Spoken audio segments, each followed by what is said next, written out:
আমরা এই মুহূর্তে আছি নীলাদ্রি লেক, যেটা পরবর্তীতে মহান মুক্তিযুদ্ধে অংশগ্রহণকারী বীর মুক্তিযোদ্ধা সিরাজ ওনার নামে নামকরণ করা হয় সিরাজ লেক। তো বেশিরভাগ মানুষ এটাকে নীলাদ্রি লেক হিসেবে কিন্তু জানে। পৃথিবীব্যাপী সারা বাংলাদেশব্যাপী এই নীলাদ্রি লেকের কিন্তু সুনাম আছে। আপনারা যারা এখনও নীলাদ্রি লেকে ঘুরতে আসেন নাই, এই টাইমে কিন্তু নীলাদ্রি লেকের সৌন্দর্য এবং বর্ষা মাসের সৌন্দর্য কিন্তু ডিফারেন্ট।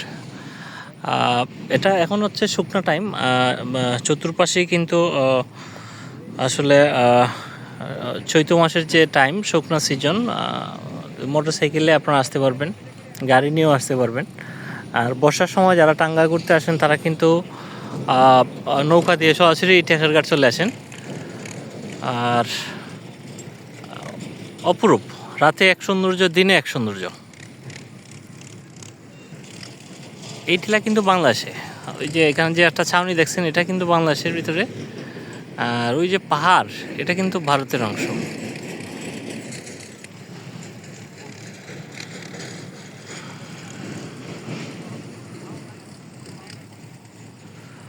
তো সবাইকে নীলাদ্রি লেকে দাওয়াত রইল, আপনারা অবশ্যই আসবেন, ঘুরে যাবেন।